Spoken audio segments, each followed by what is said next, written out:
अस्सलामुअलैकुम। मेरा नाम ज़ीशान मुग़ल है और आज मैं जिस टॉपिक का ज़िक्र करने लगा हूँ वो आइसोटोनिक, हाइपरटोनिक और हाइपोटोनिक के बारे में।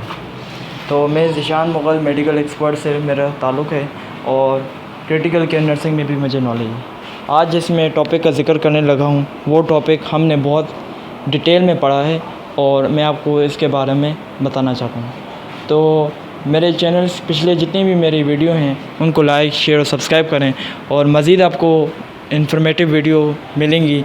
तो आपने मेरी पुरानी वीडियो से कुछ इन्फॉर्मेशन हासिल की होगी, तो मेरी ये अगली वीडियो जो है वो इन 3 डिफरेंस के ऊपर है कि ये हमारे जब भी हम हॉस्पिटल्स के अंदर जाते हैं तो हमें नॉर्मल सलाइन इन्फ्यूजन या रिंगर लैक्टेट सोल्यूशन देते हैं, लेकिन हमें ये नहीं पता कि ये आइसोटोनिक है, हाइपोटोनिक है या हाइपरटोनिक। तो हम भी इसके बारे में हम पता करेंगे। सही है। अल्लाह के नाम से शुरू जो बड़ा मेहरबान नहायत रहम फरमाने वाला है। देखो, आइसोटोनिक सोल्यूशन ये होता है कि आइसोटोनिक का मतलब होता है कि इक्वल या सेम होना, यानी बराबर होना या सेम होना।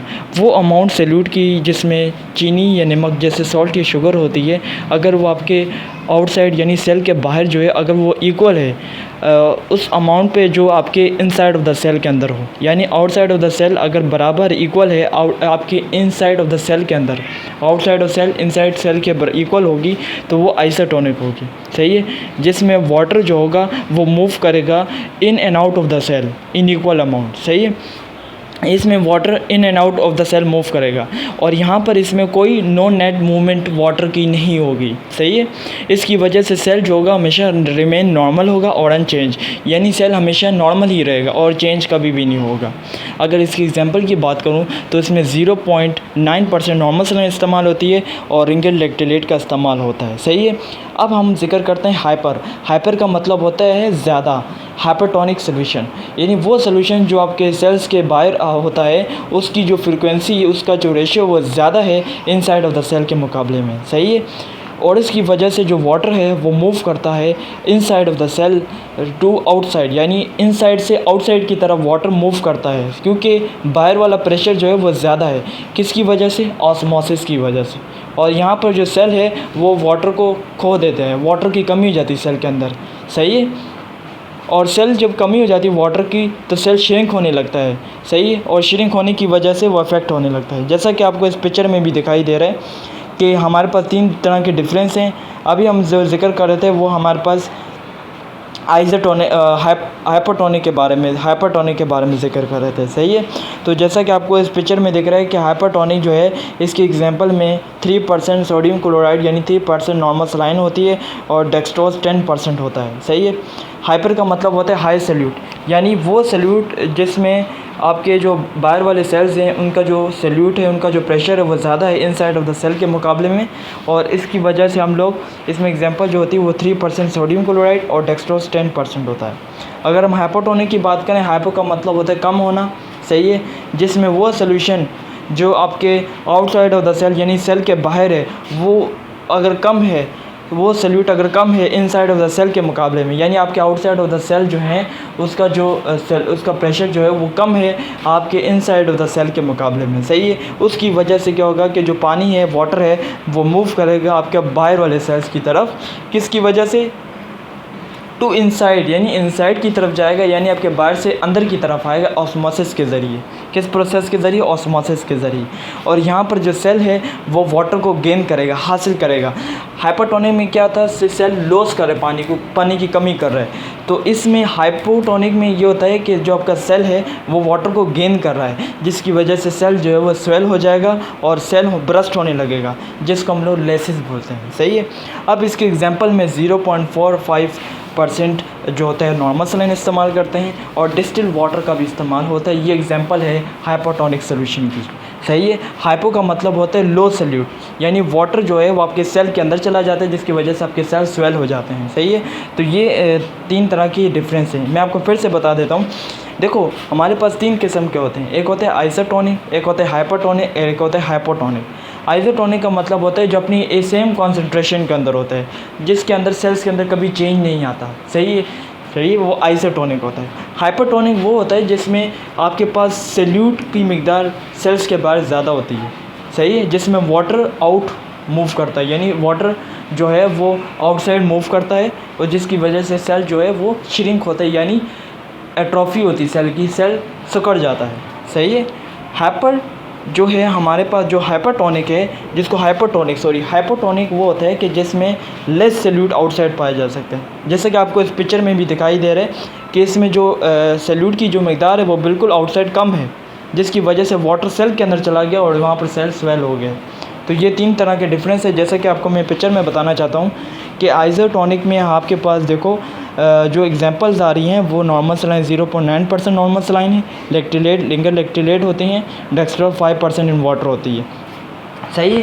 आइसोटोनिक सेम कॉन्सेंट्रेशन के अंदर होती है। जो हाइपोटोनिक होती है ये इसके अंदर जो कॉमन फ्लूइड होते हैं वो 0.45% नॉर्मल सलाइन होती है, 0.22% नॉर्मल सलाइन NaCl होता है और इसमें ईज़िली हम इंश्योर करते हैं, जिसको हाइपोटोनिक बोलते हैं। हाइपोटोनिक फिर उसके बाद आता है हाइपरटोनिक में 3% नॉर्मल सलाइन होती है, 5% नॉर्मल सलाइन होती है और डेक्सट्रोज 10% होती है। तो ये कुछ टाइप्स हैं इसके अंदर आते हैं, 3 टाइप्स के अंदर। देखो आइसोटोनिक जो होता है ना उसके अंदर कॉन्सेंट्रेशन बिल्कुल इक्वल होती है, उसकी ऑस्मोलेटरी जो ब्लड की होती है वो बिल्कुल इक्वल होती है। सही है। उसके बाद जो हाइपोटोनिक होता है इसमें जो आपकी इंट्रासेलुलर वॉल्यूम होता है वो ज़्यादा होता है, जिसकी वजह से आपका ऑस्मोलेटरी जो थ्रेशोल्ड होता है वो बिल्कुल कम हो जाता है। सही है। इसकी वजह से आपका जो फ्लूइड है वो वहाँ पर स्वेल होने लगता है, ब्रस्ट होने लगता है।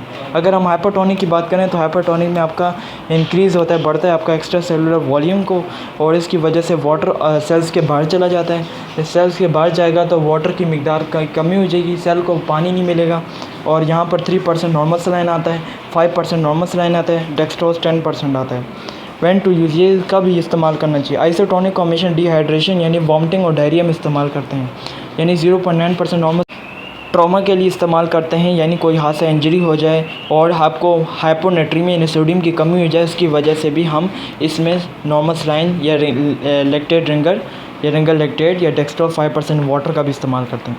अगर हम बात करें हाइपोटोनिक की तो हाइपोटोनिक किन कंडीशन में देते हैं। व्हेन टू यूज़, जब सोडियम की मिकदार ज़्यादा हो तब हम 0.45% नॉर्मल सलाइन देते हैं। सही है। और जब इसमें 0.22% भी नॉर्मल सलाइन देते हैं जब सोडियम की मिकदार ज़्यादा होती है। इसमें सेल डिहाइड्रेशन यानी सेल की डिहाइड्रेशन होती है, जिसमें डायबिटिक कीटोएसिडोसिस होता है, यानी डायबिटिक के पेशेंट्स में कीटोन का जो लेवल है वो अगर बढ़ जाए तो उसमें भी हम लोग यही फ्लूइड्स का इस्तेमाल करते हैं। अगर हाइपरओस्मोलर हाइपरग्लाइसीमिया यानी उसका जो ऑस्मोलर प्रेशर है वो अगर ज़्यादा है ग्लूकोज का, तो इसकी वजह से भी हम यही फ्लूइड्स का इस्तेमाल करते हैं, जिसमें 0.445% नॉर्मल सलाइन और 0.225% नॉर्मल सलाइन होता है। उसके बाद हम इसमें हम कब इसके बाद हम लोग अगर हाइपोटोनिक की बात करें तो हाइपोटोनिक में हम लोग ये हाइपोनेट्रीमिया यानी सोडियम की कमी जैसी वजह से इस्तेमाल करते हैं। जब आपका इंटरक्रेनी प्रेशर यानी जो इंटरक्रेनी प्रेशर होता है वो अगर बढ़ जाए उसकी वजह से इस्तेमाल करते हैं, जिसकी वजह से सेल टूटने लगते हैं। जब जले हुए पेशेंट्स होते हैं, बर्न्स होते हैं, ट्रॉमा होती है या लिवर डिजीज़ होते हैं, उनमें 3%, 5% नॉर्मल सलाइन और डेक्सट्रोज 10% दिया जाता है। अब इसमें लिखा हुआ है व्हेन नॉट टू यूज़। अब हमें इनको कब नहीं देना चाहिए। तो आइसोटोनिक में हमें कब देना नहीं चाहिए कि जब वॉल्यूम आपका ओवरलोड हो जाए, यानी आपका वॉल्यूम जो है लिक्विड है उसका ओवरलोड हो जाए तो उसमें हमें नहीं देते। सही isotonic solutions. When not to use hypotonic में हम कब, देखो जब सोडियम की मिकदार बहुत कम हो जाए तो उसमें हम नहीं देते हाइपोटोनिक सोल्यूशन। जब आपका इंटरक्रेनी प्रेशर बढ़ जाता है उसमें नहीं देते। बर्न्स हो, ट्रॉमा हो या लिवर डिजीज़ हो तो उनमें भी हम लोग हाइपोटोनिक सोल्यूशन नहीं देते।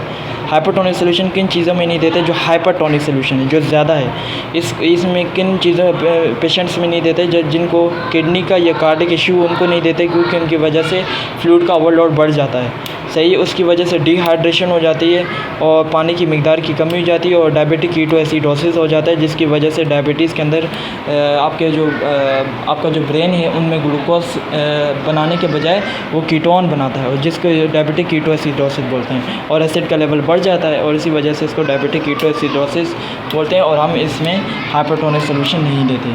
तो ये कुछ आइसोटोनिक, हाइपोटोनिक और हाइपोटोनिक सोल्यूशन थे जो मैंने आपको बताए हैं। इनको अगर मज़ीद आप डिटेल में पढ़ें तो ये मैंने आपको डिटेल में बताएं, बल्कि मज़ीद हर टाइप की मज़ीद एक एग्जांपल भी दी मैंने आपको।